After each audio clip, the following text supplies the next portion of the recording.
Hi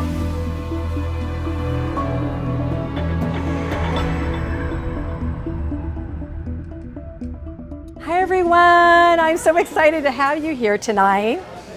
I'm Dr. Isabel Springer. I am a marriage and relationship therapist here in Gainesville, and I'm also the founder of LovEd. And LovEd is a self-improvement organization. We create dog kennels, and dog food, and so that's why our friends are here. We create, here at LovEd, we create programs and services to help people learn to love themselves and others. And so let's get started.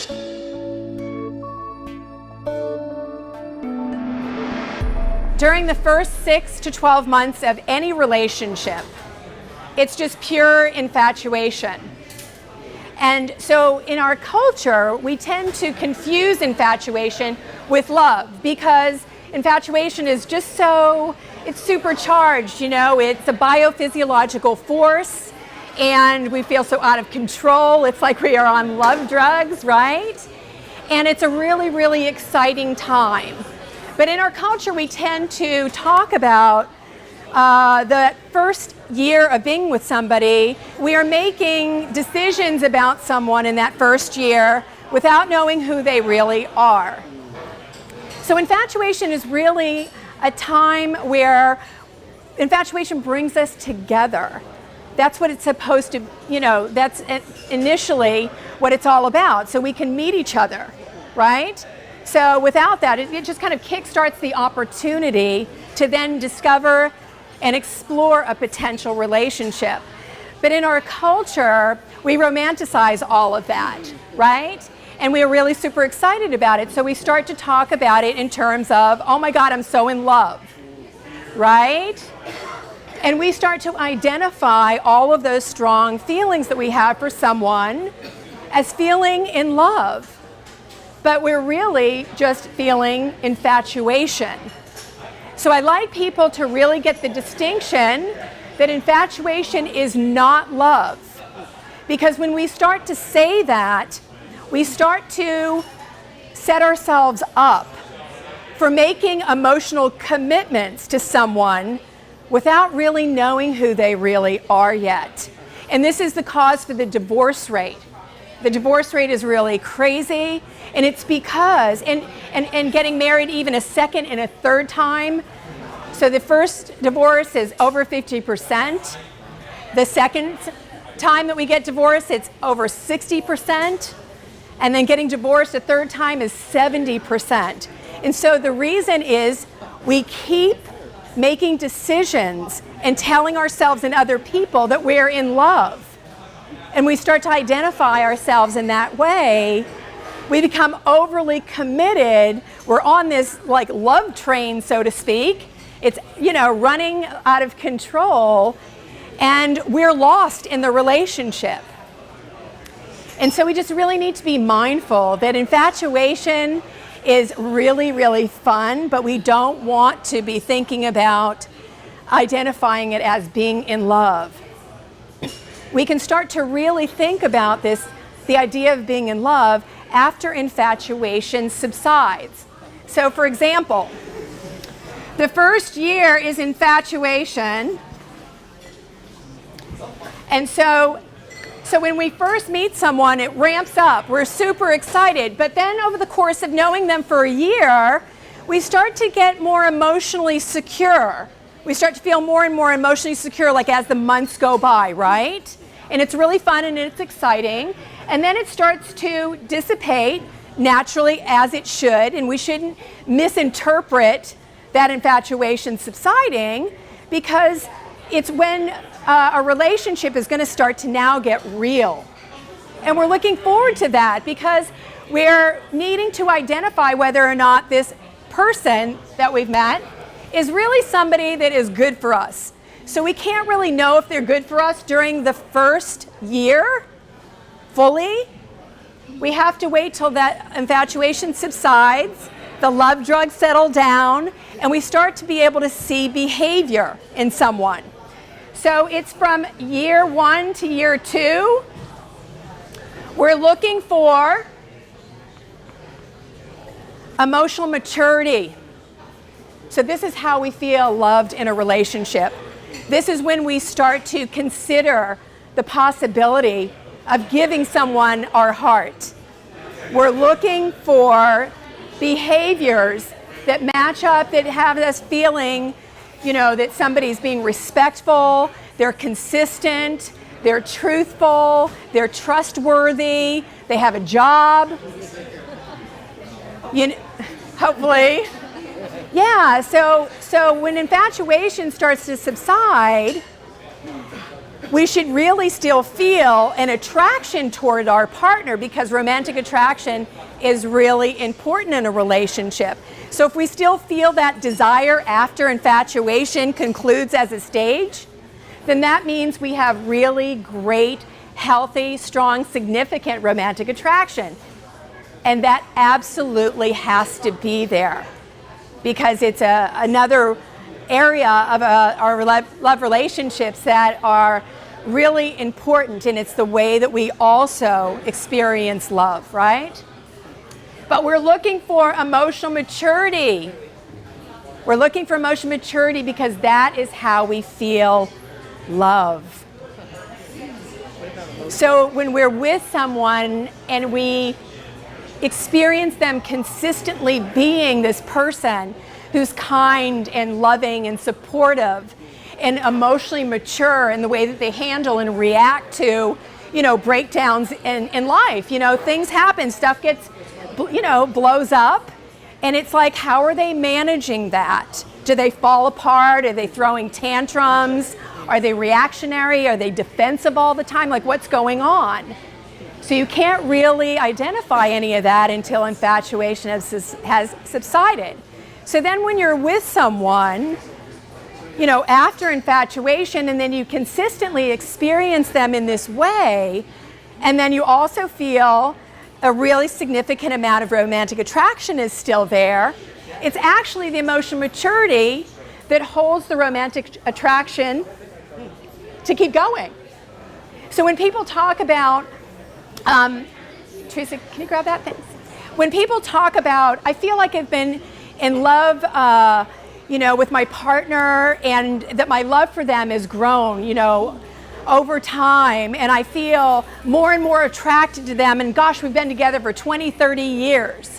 What they're saying is, it's not that romantic attraction is growing, it's that emotional maturity has been holding up that initial attraction throughout the course of the relationship.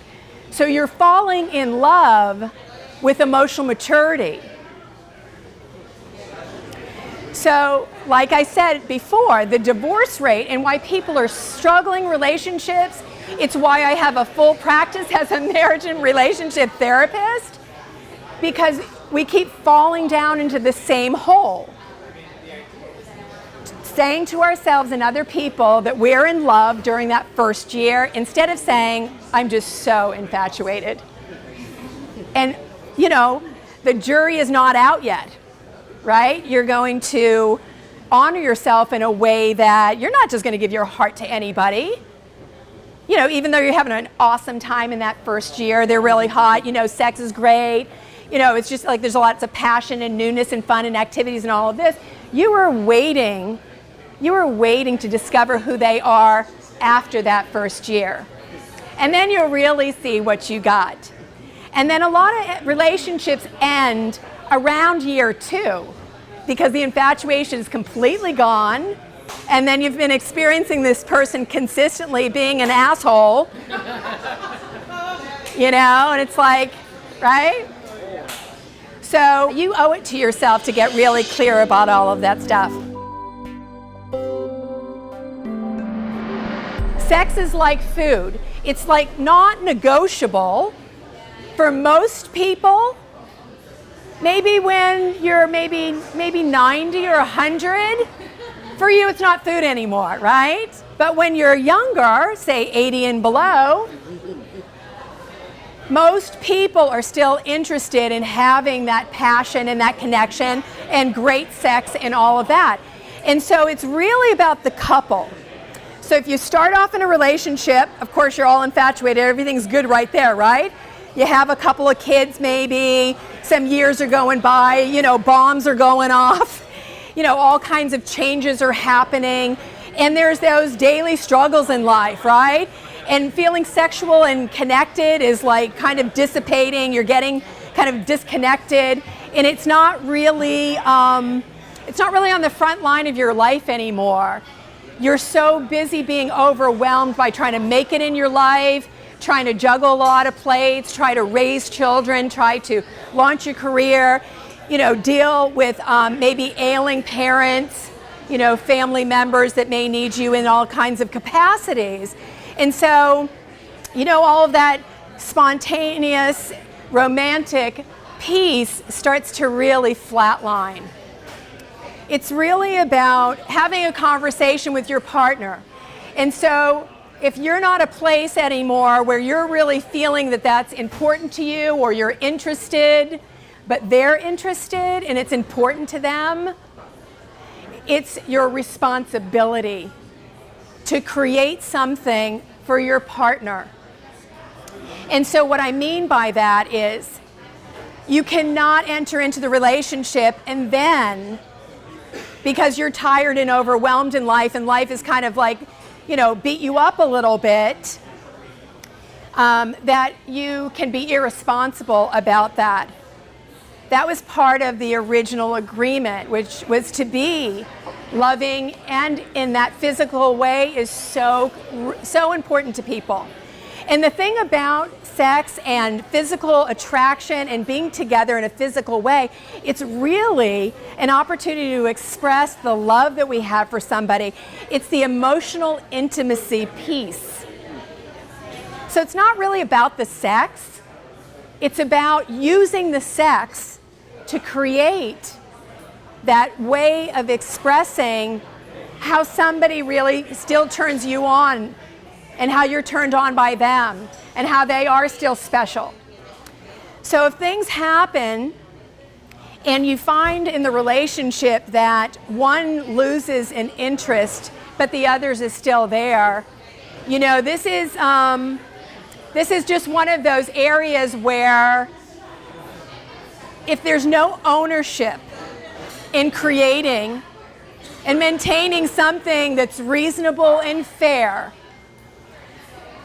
and if it's like food for you, sometimes relationships need to end.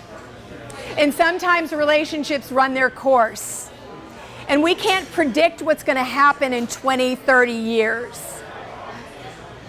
But it is about taking ownership and responsibility for the well-being of your relationship, and taking ownership of the happiness and the contentment and the fulfillment and the connection that your partner is interested in having, because as far as I'm concerned, this is a deal breaker. But it's a very personal choice. It's really, you know, it's not a simple choice. It's complex, there's lots of layers, there's lots of history there. You know, somebody may be thinking, well, gosh, I've been with this person for so long, we had these children together, and, you know, now I'm 50, 60, 70, like, you know, nobody will ever love me again, I guess I'll just stay and just suck it up. Well, as far as I'm concerned, this is your one and only life, and if you want to suck it up, you can. You can do whatever you want, but this is your one and only life. So at 60, 70, 80, no matter how old you are, if you are diminishing and settling in the experience that you were hoping for your life, and it is not working out, somebody is not making it happen for you, and being in that conversation of possibilities, it would absolutely be a moment to consider the relationship being over. And there's so much fear that people have about ever meeting someone again. Will anybody ever love me? Am I going to die alone? I get that all the time. But the fact of the matter is, we were born alone, and we are going to die alone. And so, it's not about being in a relationship. It's about creating relationships with people. So when you are older, you are with people who love you. And you're not settling and being miserable in your older years because you fear being alone. Think more of yourself. Craft a life so when you get there, you are fully expressed in all of those years. It's really your second half, and you should be going out with a bang. Literally.